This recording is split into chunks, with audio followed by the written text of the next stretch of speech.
tension and muscle length. So look at the x-axis. They say 100%. That's like, if you were to measure this before you stimulate the muscle and you got the weight on there, that's 100%. Is this longer or shorter? That's shorter. So it's going to be less than 100%. So how that looks in the graph is you stimulate the muscle and then it starts to drop as you lift the weight because it's shortening, okay? And then the muscle lengthens again as you put the weight back down. And so make sense of that with the top graph. So make you see something there.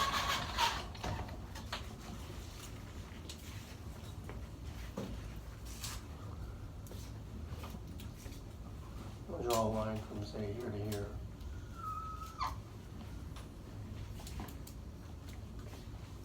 Consider this time, from the time you stimulate it to here. The muscle's in a state of contraction because you've stimulated it, but is the muscle changing length just from here to here? No, but it's in a state of contraction, so we call that isometric, okay? This first flat part of the green trace is isometric.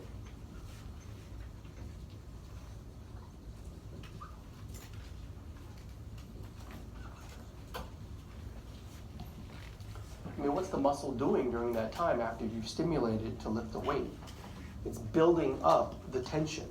The cross-bridge cycling is occurring, and it's a 3 kilogram weight. So you have to build up the tension until you just exceed 3 kilograms.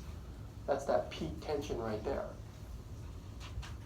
Then you can start to lift the weight. That's why at this point, when you've developed that much tension, the muscle can start to lift the weight and the muscle shortens. And I hope you see that. So from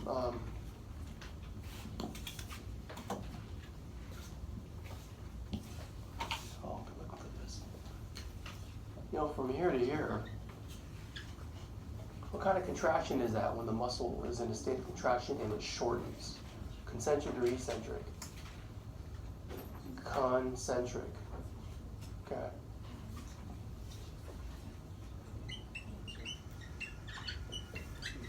The muscle is shortening 100% to it looks like it gets to about 75.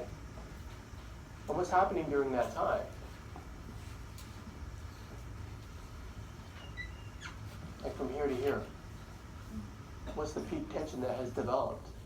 3 kilograms. Has the tone changed from here to here just during this flat part? The tone has not changed. It's 3 the whole time. And what do we call that? Isotonic, same tone. So this flat part of the trace right here, things in the way. I'm writing isotonic. From there to there. I want you to see on the data that shows isometric first, building up the tension to lift the weight. Then when you actually lift the weight, it's isotonic because the weight doesn't change. It's 3 kilograms and the muscle shortens. And then the muscle starts to relax right around here when the muscle is shortened, and then it is still in a state of contraction, but the muscle lengthens. It returns to its resting length. What do you call that when a muscle is shortened? Yeah, and then it lengthens back as you put the weight down carefully. We call that eccentric.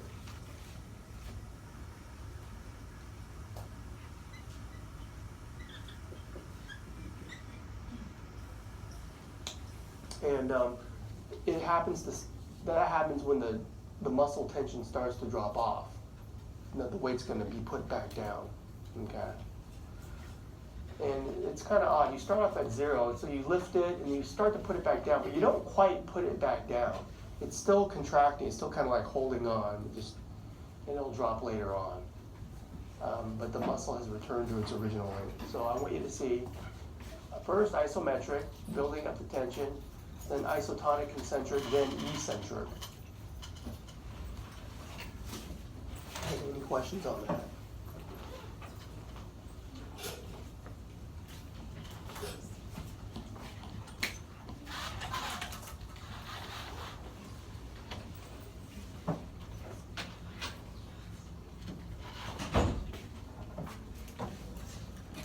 So this is what we're saying. Skeletal muscle changes length. If the tension in the muscle is greater than the resistance, it's greater than the weight you put on it, then the muscle shortens, concentric contraction. If the muscle starts to relax, the tension decreases. It's less than the resistance, the load you got on it, and the muscle lengthens. Okay, that's easy enough. Concentric, eccentric. Here's a situation where the weight exceeds that of which the muscle can lift. Okay, so when stimulated, the tension increases to the muscle's peak tension developing capability, but the muscle does not shorten. I mean, you can't tell from the picture, but you've stimulated it here, and nothing happens in terms of lifting the weight. It's too heavy. Okay, so there's what the data looks like. Yes or no? The muscle is in a state of contraction. Yes, you've stimulated the muscle. You put a 6 kilogram load on it, and it can't quite get there, right? It's like trying to lift it, but it can't. So the muscle will just stay the same length the whole time. So we just call this, well, what would you call it? Isometric, isotonic? Call it isometric. The muscle length does not change. Okay. So this one's isometric. I don't have to write it, it says it right there.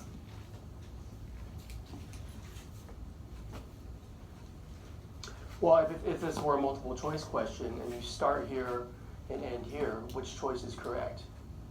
Which would you choose? B, isotonic concentric. Just hit that. What about here? It's in a state of contraction. It doesn't look like anything's happening. Again, isometric. Moving on. So this is kind of what I like to do. Exams, quizzes. I try to put the bracket to line up like I did before. I have little things here. But from here to here, you have to look at this one too, from there to there. What's the correct choice? From here to here, what's going on? 100%.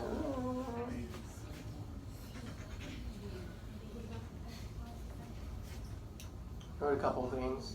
That's correct. That makes sense. It's 100%. It's shortening. Concentric. It's isotonic. Okay, that's isometric. I already went that. Okay, what if I put the bracket here? It's lifting it, but this is the time before you lift it.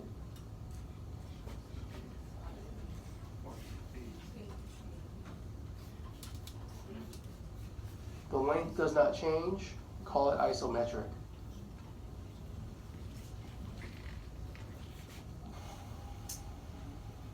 Okay, I put the bracket in a different, same place. I put it here.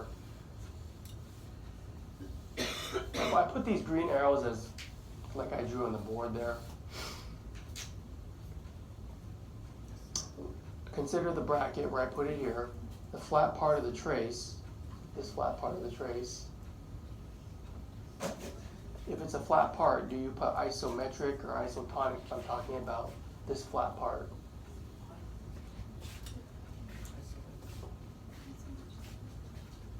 This flat part is not length, it's tone. So call that isotonic.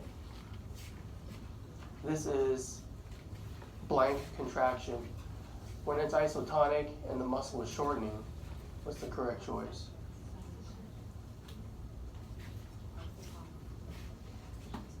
Concentric. So it's a vocabulary game. I think some of you are getting it, some of you are still confused. What I would do is go back and watch the YouTube video and turn off the sound. See if you can figure it out, then watch it again with the sound on.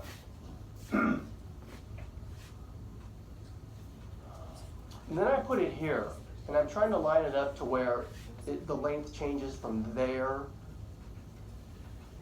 to there. And I went over that. The best answer is isotonic eccentric, okay? And one of the activities is this experiment in the PhysioX. It's the last one. I think it's activity 7. I don't know if you've chosen to do that, but it's based on this part of the lecture. Now I'm going to change topics. Before I do, is there any questions on any of those data graphs, anything that's still unclear?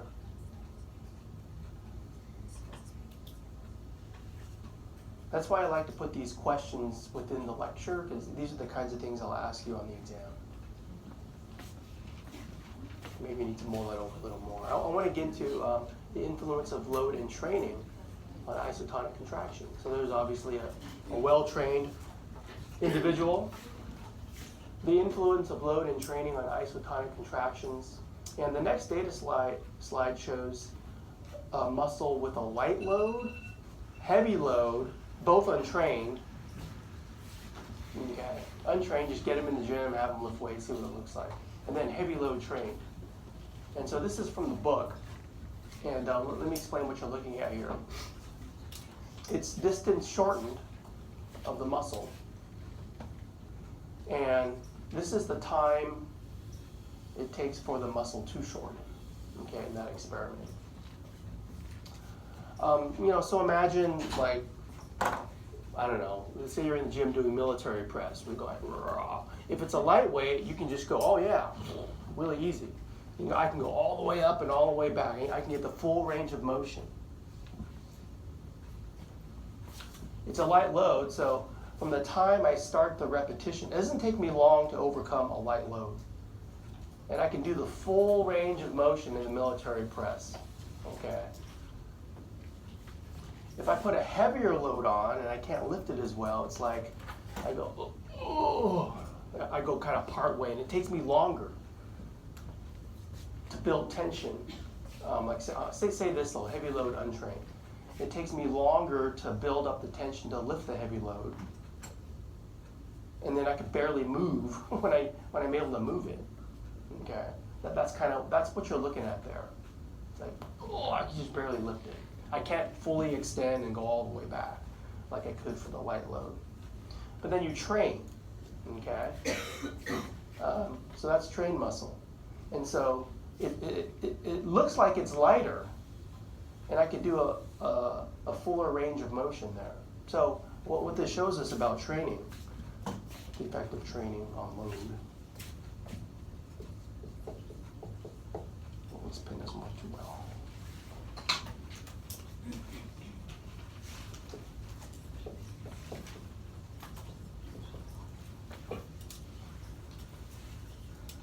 A heavy load has the appearance of being lighter, and that's what we learn from these data.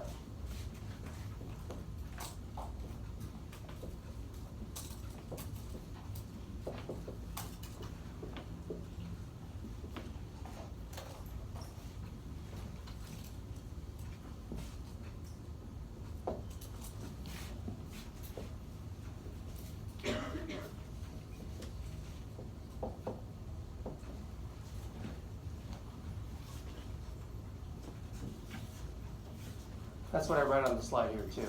As compared to lifting light loads, lifting heavy loads results in a longer, I'm reading from here. As compared to lifting light loads, lifting heavy loads results in a longer latent period, slower movement and less movement. But the effect of strength training is one that appears to make the load lighter. Okay? Your muscles are stronger, so you can just move the load more efficiently. Here's another way to look at it. Okay, let's look at the blue curve first, untrained.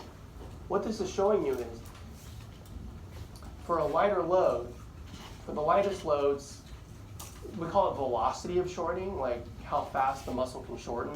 If it's a light load, you can just shorten really quick, no problem. I can just, with no load, I can flex easy, okay? But as the load gets heavier, 10 pounds, 15 pounds, 25 pounds, 30, 35, then it's like, oh, the velocity becomes much slower, right? That makes intuitive sense, right? That's why the curve goes down. with the heavier loads especially. But in the trained muscle, this is what the data seems to look like. You see this in the Kines books. What's happening? Why is it shifting to the right? So let's talk about velocity of shortening. So effective training, velocity of shortening. What's going on there? I'll put this in the form of a question. Why does the curve shift to the right?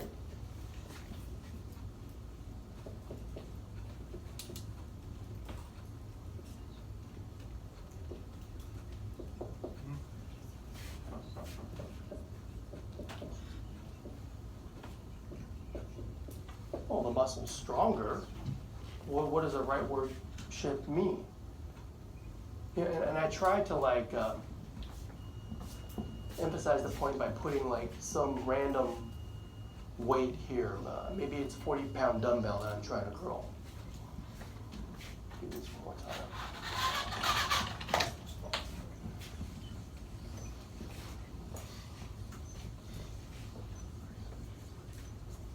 So untrained, right? This load, this is, let me put a number to it. Maybe it's 10. I'm making up numbers. That load, I could lift it that fast. Then I train, and the curve gets shifted to the right. Oh, so now at this load, now what is it, higher or lower? Let me just put a number there, 20. So what does that mean? Oh, the same load, now the velocity is faster. What does that mean? It means it feels like it's lighter, right? It's like that. It's like, okay, that's lighter now, I've trained. So, to answer the question, why does it shift to the right? Well, you increase in strength.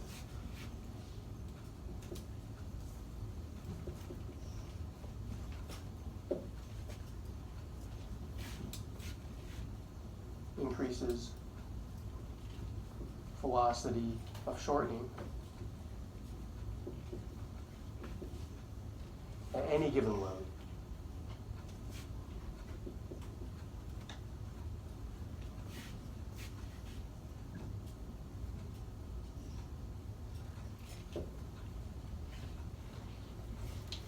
You see the change is most apparent as the load gets heavier. Usually what we see there. But as the load gets lighter, you don't see as much of an effect, because even in untrained muscle, you can move it no problem.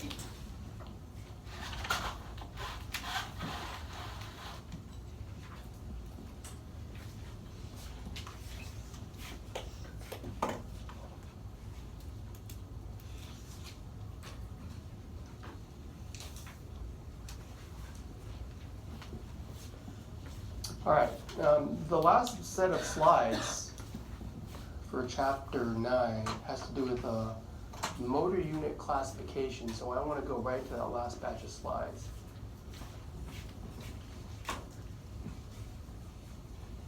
So I showed you those data slides. So is training good or bad? It's just qualitatively assessed. It's good.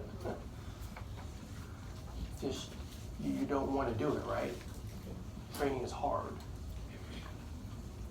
But if you put the work in, there's a big payoff. I said this before too. Why do you have an increase in strength? Are you increasing the number of muscle fibers? Yes or no? Huh? They're growing. I mean, they're not increasing in number, but they're increasing in size. Yeah. The number of muscle fibers you have are genetically set. All right, motor units. This is the functional unit of muscle.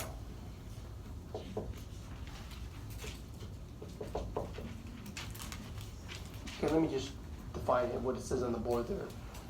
One motor unit, it's one motor neuron plus all the fibers that it innervates. That's what it says at the top there. One motor unit is one motor neuron and all the fibers It innervates. The motor unit, this is the smallest functional unit of muscle.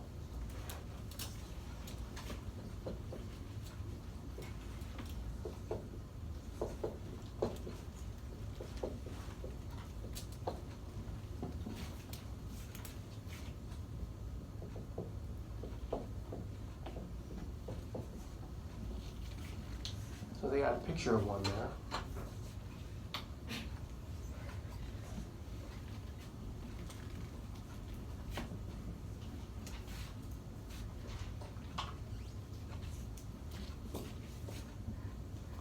So you have these muscle fibers,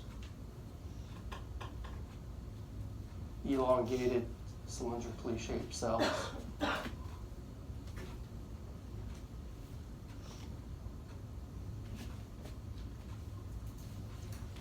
They're more or less parallel, they're striated. I won't draw all the details, but a nerve has to stimulate them for them to contract. So they show you, again, a segment of spinal cord.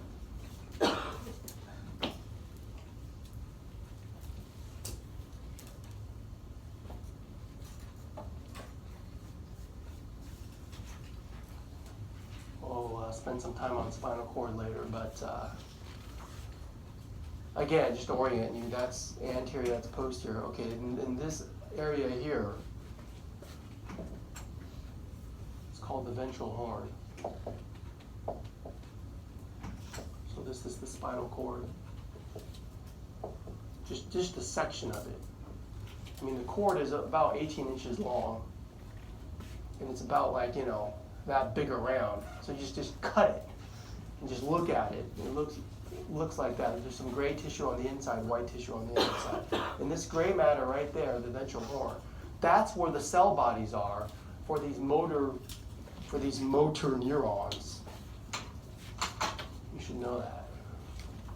The cell bodies are in the protection of the central nervous system. I think I mentioned that before. Got the cell body there. And if that cell body is stimulated, neurons have these specialized processes, areas of input, areas of output. If you're going to be a cell that communicates with other cell, you have to have an area of input, an area of output. Let me just talk about the area of output. So what you see here, there's a little nerve root on the ventral aspect. There's one on the dorsal aspect too. Just draw that.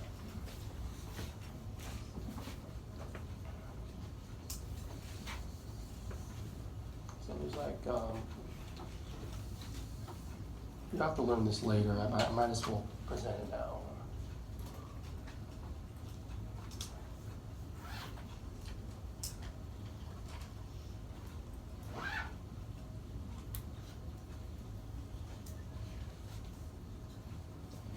There's this little root on the dorsal side, so they call this the dorsal root.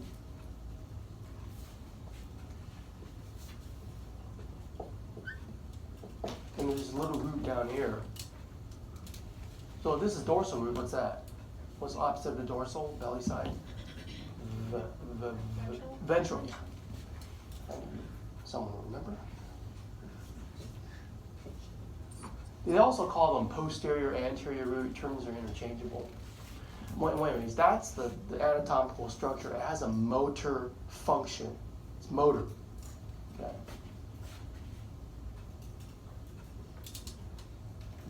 Motor is command something. It's these muscle fibers. All right, so I'm talking about this motor neuron. Let's say it's stimulated. I don't know. Well, it's got to be stimulated by something else. And put this cell body here. Another cell body. I'm using blue for sensory. Nerve there. Boop.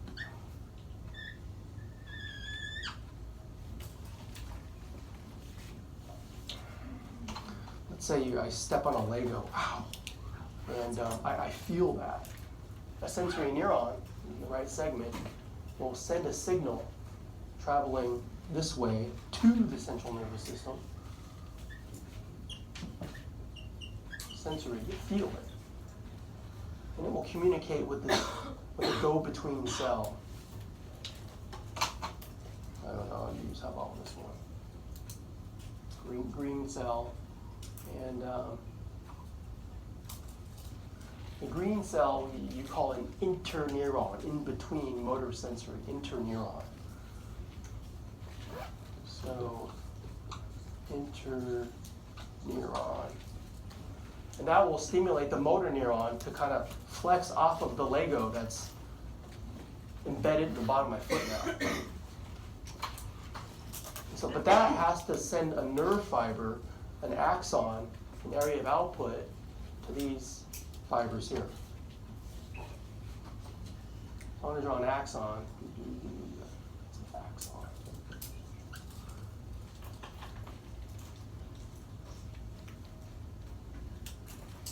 So before I proceed further, is the dorsal root sensory or motor in function? Sensory? That wasn't a hard question. What's this one? Motor. That one's motor. Do you see how the two nerve roots merge together? They call that the spinal nerve.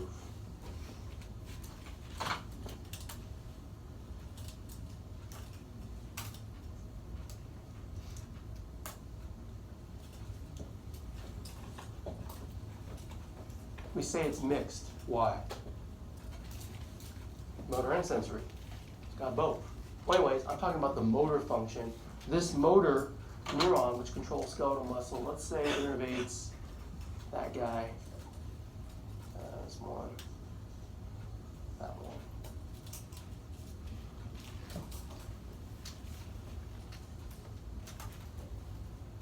And those will contract as a result of being stimulated by the motor neuron. Okay, so that's what they're showing you there. So the red one, the red cell with these three, that's a motor unit. But let's say you want to generate more force. What you have to do is recruit another motor unit.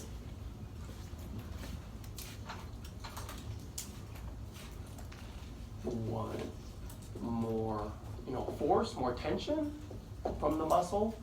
The answer is recruit more motor units. Because like I say on the slide, this is all or none firing. When one motor unit fires, you get the whole thing, but nothing more. You get like this motor neuron to fire, and you get the three that it innervates. It's not like you can stimulate it and get one to fire. You get all three. It's all or none. But let's say that's not enough. All or none. But let's say you want more. Recruit another motor unit. And that's the word they like to use, recruit. Use that word.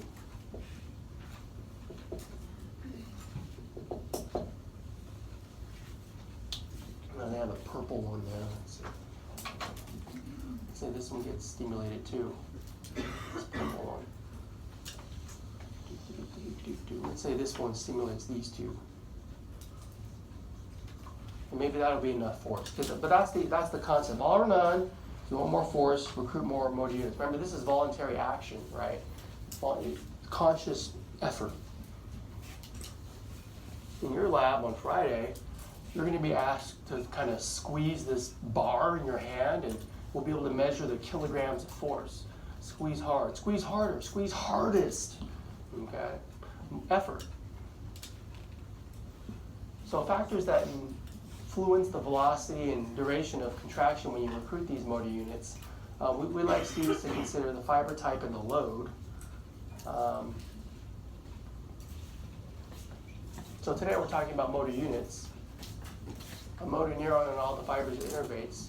The structural unit of muscle we talked about at the smallest level previously was the sarcomere. So don't confuse the smallest structural unit of muscle with the smallest functional unit of muscle.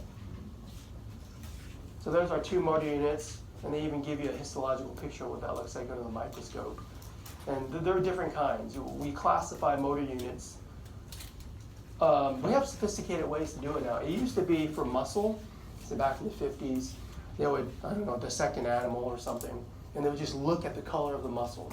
And they noticed that muscle was kind of like whitish in color or reddish in color. So they would just classify white muscle, red muscle. That was it. In the 70s, they did more sophisticated experiments, kind of like the ones we talked about this morning, where they tested the twitch response, right, the muscle twitch. But they also did chemical analyses to figure out what the metabolism was. This was done in the 70s. Let's see. All right, I'm going to erase this now.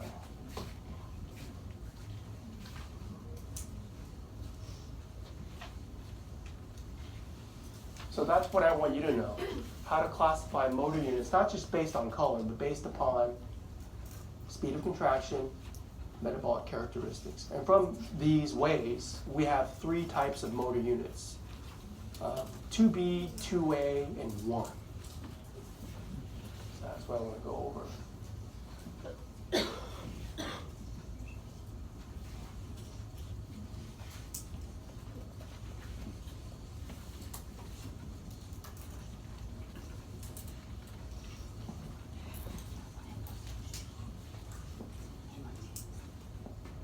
Call this motor unit classification.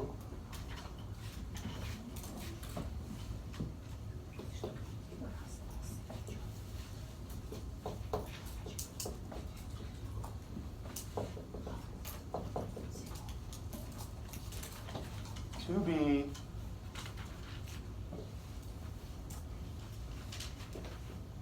2A, 1. And the experiments they would do the twitch response thing. So consider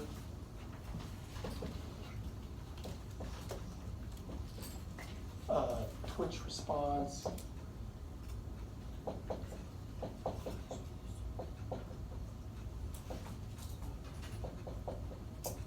Well, it's fast or slow.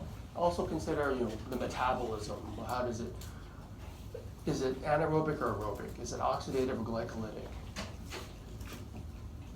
And so to test that, they would do something called fatigue curves, where you take these little fibers and you just twitch them literally for an hour and see how they last. So they did these fatigue curves. So let me get some data slides. Twitch response.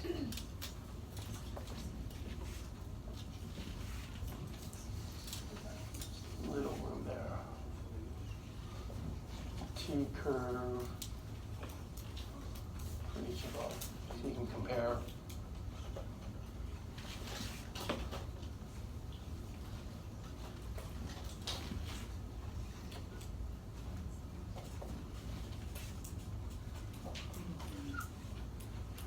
So the way they did it is, you did the twitch. A twitch is a twitch. It's a very short period of time. So we're talking just 100 or 200 milliseconds. That's 0.1, 0.2 seconds. So 100, 200, 100, 200, 100, 200 milliseconds.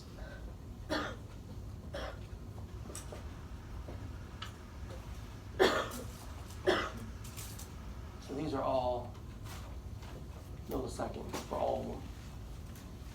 Now in terms of the strength, let's go grams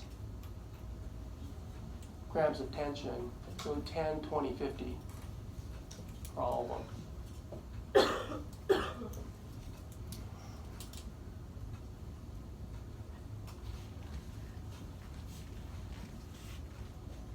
The type 2Bs, they're the strong ones.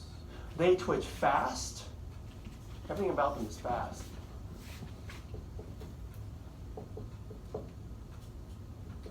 The strong ones tend to have a more whitish color.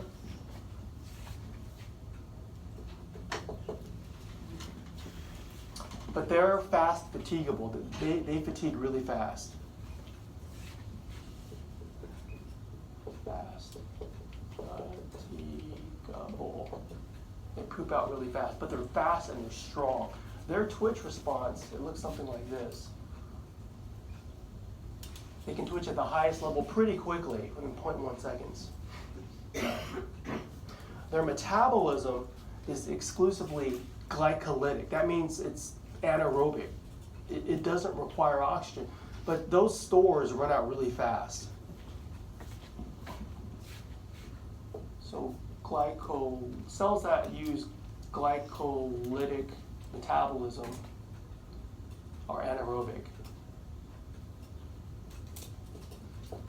Glycolysis doesn't require oxygen, but they poop out really fast. So even though they're strong with one twitch, okay, what does it look like when you twitch them for minutes, for an hour? So usually what the data looks like, let's go 2, 4, 6 minutes on all of them. 2, 4, 6. 2, 4, 6. So this is minutes. And let's kind of like do the little break thing.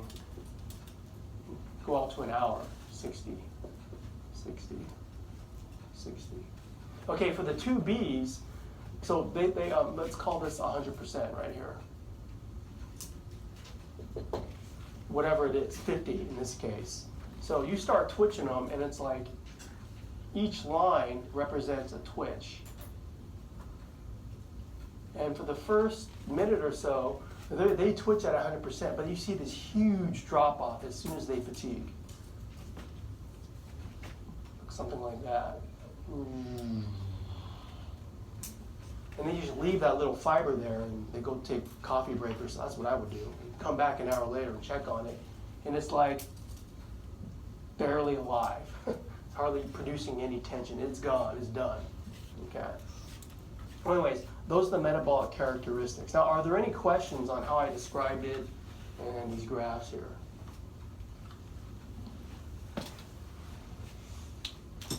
Think of the athlete that would have these really, really fast and strong, but poop out really quick. Like think of a track meet. I ran track when I was in high school. What distance would you want to run? Longer ones or shorter ones if you had these types of fibers? Shorter distance, like 100 meters. Or indoor, they have 60-meter sprints. Right? Yeah, like that. So, okay, so then 2As. Those are fast twitch.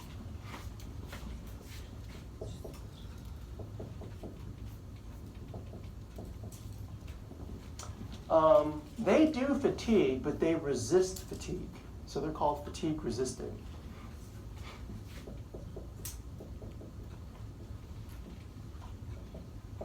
Now the reason why they can resist fatigue, they have a combination of glycolytic and oxidative.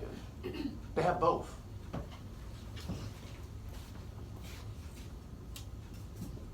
Oxidative, glycolytic. So sometimes they call them, you ever see the term FOG in your studies? They're referring to the oxidative glycolytic. I think the F stands for fast. Fast, oxidative, glycolytic. So we said glycolytic already. What is it, anaerobic or aerobic? We said it already. Anaerobic. Yeah, it's anaerobic. It doesn't require oxygen. This one obviously requires oxygen. This is the longer lasting metabolism. If you have mitochondria, these enzymes built up, you can produce more ATP and last longer. So this is why these cells are able to resist fatigue. They have aerobic metabolism as well. So when you twitch them one time, they twitch fast, but they're not as strong as the 2Bs. The 2As maybe twitch up to 20, something like that. Okay, that's their 100%. So I'll put their 100% lower. So when you twitch them, they twitch pretty good. And then after a few minutes, when they start to drop off, they don't drop off very much. And when you come back an hour later, maybe it drops off a little more, but they're resisting the fatigue. You've dropped off from 100% significantly, but you haven't dropped off to like 0, like the 2Bs. You're resisting the fatigue. Okay. Sometimes I help officiate track meets at ARC. Anyone on the track team? No, sometimes I get track athletes in here. Well, anyways, there's one event called, it's called the Steeplechase. You guys heard of that? You run around the track, And then you get to this big hurdle and you have to like jump over it. And that's a very grueling challenge. Because when you're running around the track a few times, I can't remember how many meters, like 1,500 meters or something, you're tired, right? So what does that mean about your fast twitch? Aren't they done? But then you got to jump over something. Jumping over something, you need these fibers to do it. But you're exhausted. So that's why it's such a grueling event. Do you think people bite on the steeplechase? Yeah. And it's kind of hard to see when an athlete just falls flat in their face. But they're exhausted. They don't care about being embarrassed. They're tired. They're sucking wind. But that's why sports, the effort, just finish. Your effort can overcome it. But what we know is that 2Bs, they fatigue, but they can resist the fatigue. Now, why do you think they call it 1, 2A, 2B? Why don't they just go 1, 2, 3? Well, what that means is the 2s are pretty genetically close to each other. And if you're an athlete, you can train, and your training will affect, you can make your 2As look like 2Bs if you change your training. Say you want to change events, you run the 800 meters. I want to do the 100, 200. Let me do it, coach. And the coach says, yeah. Okay, well, you better change how you train. I think that's the story with Usain Bolt. He begged his coach, let me do the 100 meters, I can do it. Or if you're a sprinter and you're 100, 200 specialist, but you think, maybe I should do 400, 800. You change how you train, and maybe you could do those middle distances a little better. But the type 1s are completely different. The type 2s also consider the size of the neuron. The neuron cell body in these have the biggest ones. The biggest cells innervate the most muscle fibers. So let's draw like a big cell size here. You have the biggest cell bodies, and write to yourself, most muscle fibers. This cell would innervate the most muscle fibers. Whereas the 2As, they're a little smaller, maybe innervates a lot of muscle fibers, but less so, not as strong. Innervates less muscle fibers. Which is easier to stimulate? A big cell or a small cell? What do you think? Just briefly. Smaller one. Yeah, it doesn't take much to get this to be excited. So, you use these last. Like you use the small ones first, because in your effort, they're easier to recruit. But if you need that biggest burst of strength, you try harder. You recruit the biggest ones last. That's why strength training is so important, because those neural pathways to stimulate the biggest ones, they improve. Okay, that's been shown with training as well. All right, so let's do the type 1s. These are the slow twitch. Everything about these fibers is slow twitch. Slow twitch. So when you twitch them, let me put these numbers on the bottom of the axis. It looks like this. Goes out to 200 and they don't generate very much force, maybe up to 10. Okay, so they're slow twitch. The metabolic characteristics, well, they resist fatigue. They basically don't fatigue. Okay, I'll just put that. They basically don't fatigue.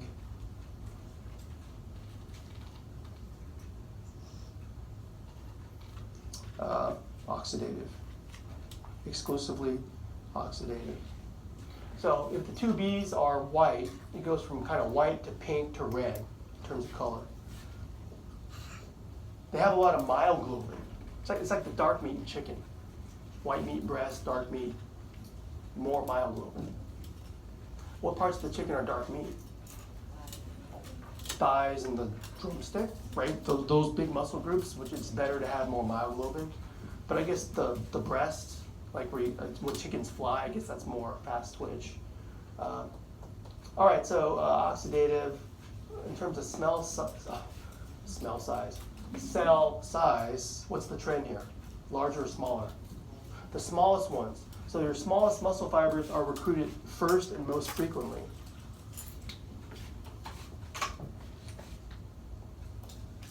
A small one. And they'll innervate the least fibers.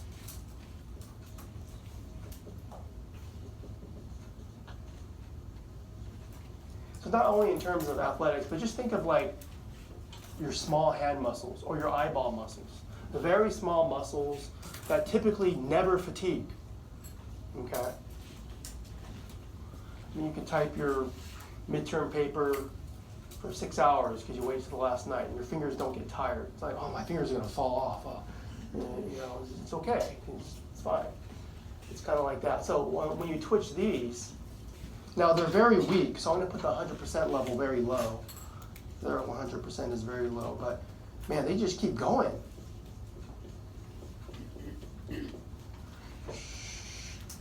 You go out to an hour, they basically don't even drop off. They just keep going. They just don't fatigue. Okay. So if you're an athlete, think of a marathon runner. Right? Those big, tall Kenyan guys, they can run, well, like a 4-minute mile pace for like 26 miles. That's crazy. But there are people there who have, you know, these type 1s. And so the thing about it is, 2Bs can become 2As and vice versa, but the type 1s, no. Right, here's some pictures here. Slow twitching, fast twitch. You can see at the fast twitch, bigger fibers, you know, more fibers, bigger fibers, and the more of a whitish color, more of a reddish color. So this is what we talked about. Twitch response and fatigue curves, know that stuff. The metabolic characteristics. If you're oxidative, think of the cell. It's going to have more myoglobin and mitochondria. That might be worth noting. That's kind of what makes it red. So these ones down here are going to have more. Not that these don't have those things, but the type 1s have more.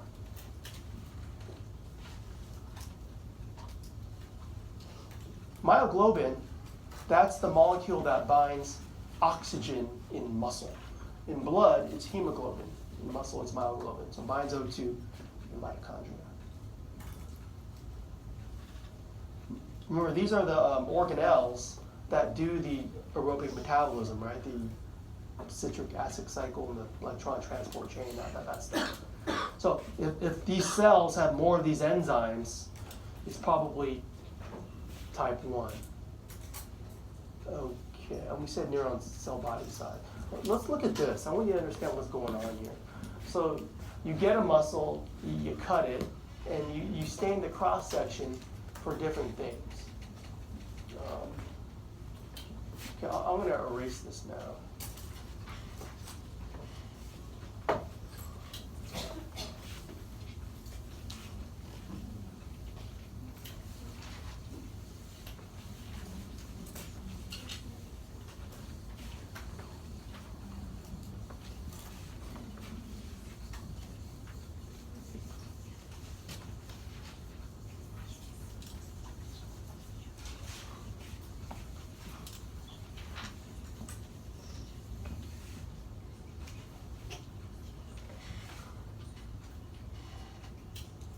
Oh, okay, so SO stands for slow oxidative. Okay. Slow oxidative, so which one is it? 1, 2A, 2B. 2A, 2B, or 1. Slow oxidative is going to be 1. Okay, the FO. They're going for fatigues fast, but also has oxidative. So they're going for the 2A there. The nomenclature, they keep changing to confuse us. Well, that leaves, by process of elimination, what's FG? Fast, fatigable, glycolytic, 2B. Well, let's say you don't know what muscle type it is and you want to find out. So what you could do is you could stain for different things. For example, one of the aerobic enzymes that they can stain for, it's called SDH. It's an aerobic enzyme.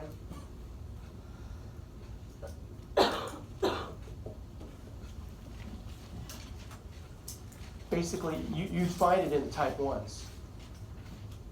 And so the idea is, if you stain for something that's aerobic and the cell has a lot of it, it stains dark.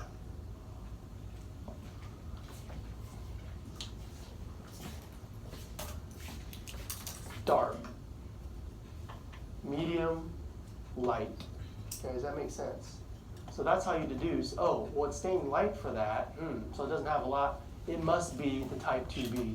And clearly this is in between that, so it's a very clear stain, right? So if it has a lot of it, it'll stain dark. Light, and somewhere in between, I'll say medium. So any questions on that analysis? You're trying to figure out which type it is, so you do the stain.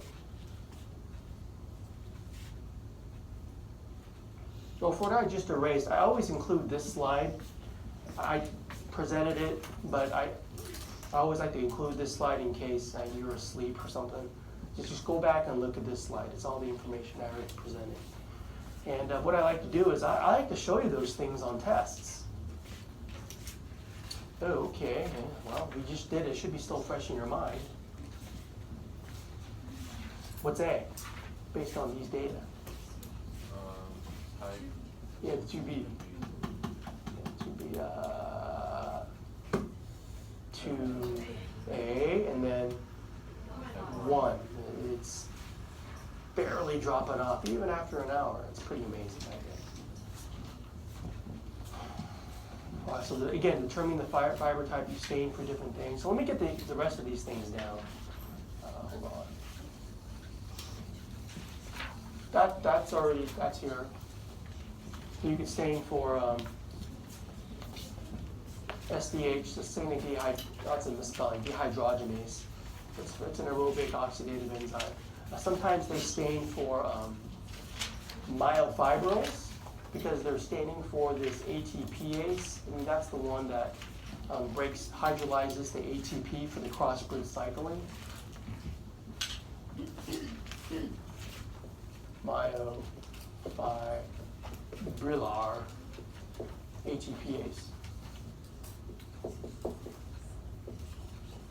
Okay, so that is a clue. If the cell has a lot of that, it's probably a type 2 because this is for the myofibrils. Right.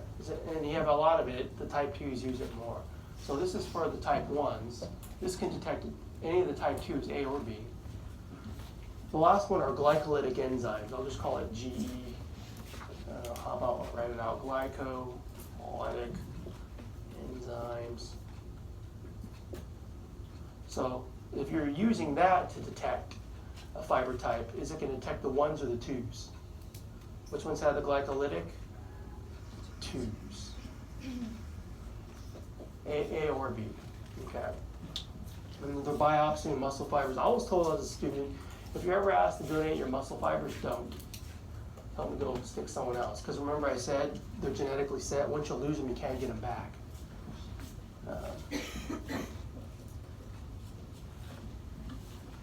So in kind of doing these analyses, you have to actually read the figure legend. Fibers are shown in cross-section, smallest to largest. Red slow twitch fibers labeled A for aerobic, intermediate fast twitch, intermediate I, fast twitch, and white fast twitch labeled AN for anaerobic. The staining technique used in this prep differentiates the fibers by the abundance of mitochondrial enzymes. So they're staining for mitochondrial enzymes. They're staining for this. Okay, so you have to know what they're staining for. So if it stains dark, it has a lot of it. If it stains light, it doesn't have it. There's an A in there. It's hard to see, but okay. Well, based on our language, 1, 2A, 2B, you're staining for mitochondria thing. It stains dark. Identify. 2B. 1, 2A, or 2B. Your staining for this stains dark, has a lot of it, is type 1. So then the I is intermediate. What do we call that? 2A and then 2B. Again, they always change the taxonomy. It's kind of confusing. I'm going to stick with 1, 2A, 2B for your exams. So for this one here, again, staining for mitochondria things, if it's the lightest, it doesn't have it, but you're staining for mitochondria things, 2B. And if it stains the darkest, 1. Okay. And anywhere in between, 2A. That's kind of what we're going with here.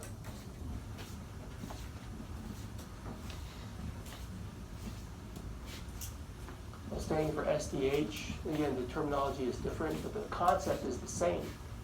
If you're staining for SDH, and it has a lot of it,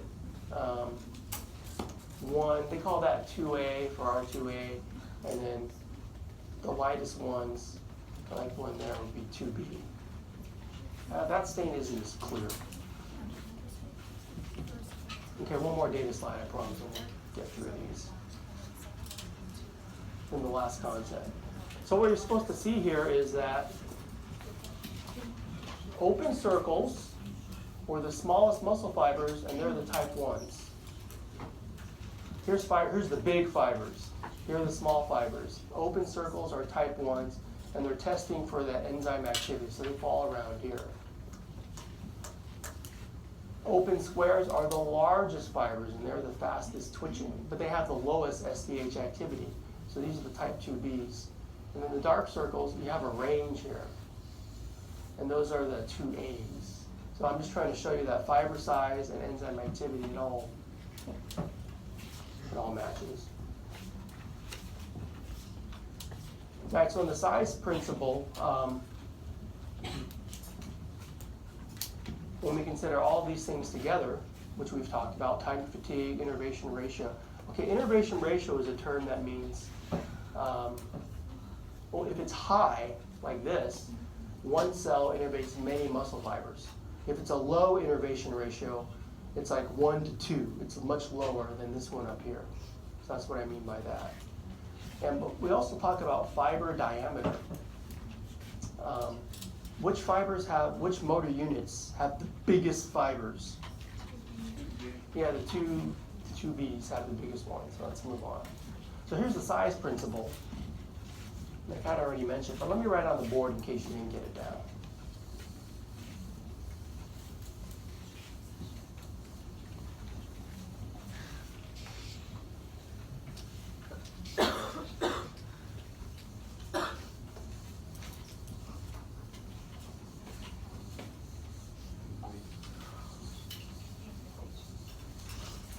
Okay.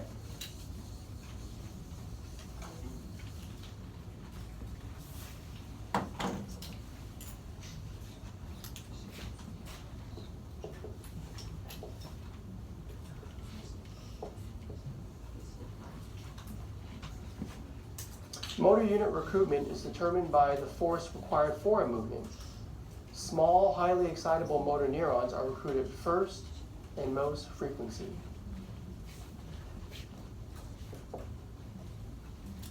Motor unit recruitment.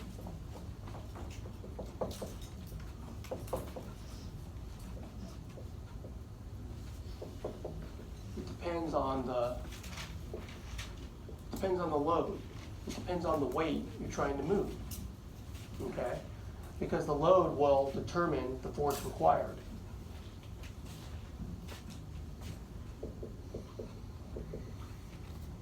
This determines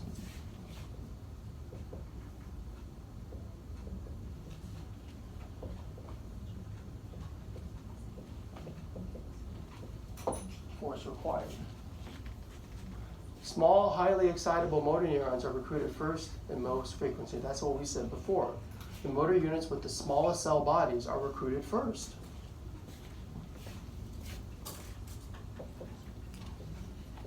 Motor units with the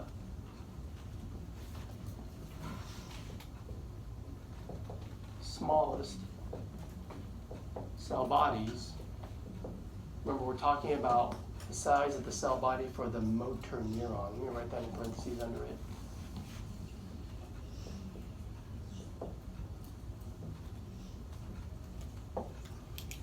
So the smallest ones are recruited first and most frequently.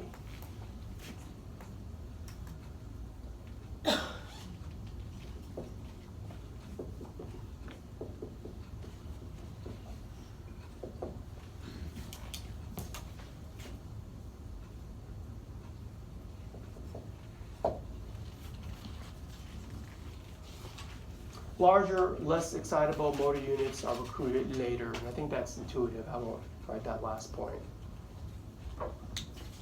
Smallest ones first, more effort if you need more force, recruit the other ones later.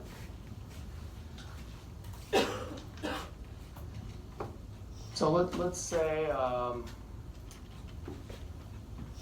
there's a cell body, a small one, and it's innervating a couple of small muscle fibers there.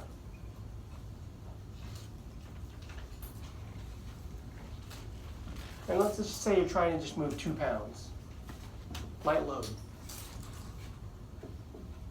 Maybe this is a type 1. So you recruit that, you just recruit this one, maybe that does the job. Okay, but that looks like 21 BS, 2 pounds. Let's increase the weight. Let's pile on the weight. Let's say you're trying to move 25 pounds.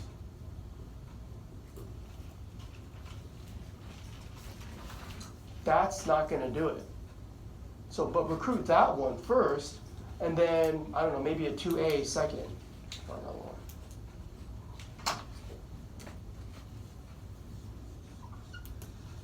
And that's a bigger cell. It's going to innervate more. I'm trying to draw them a little bigger than the type 1s there.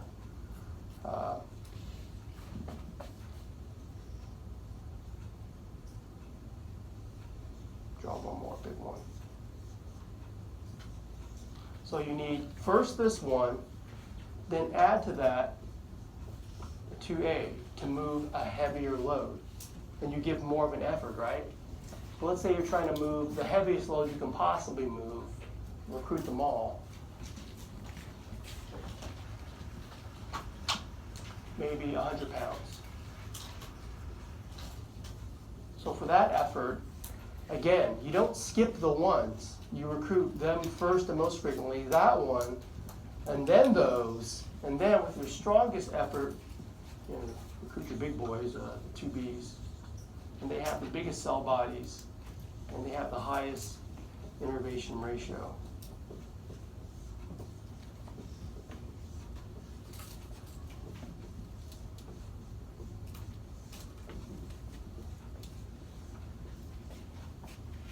So maybe this one innervates all of these.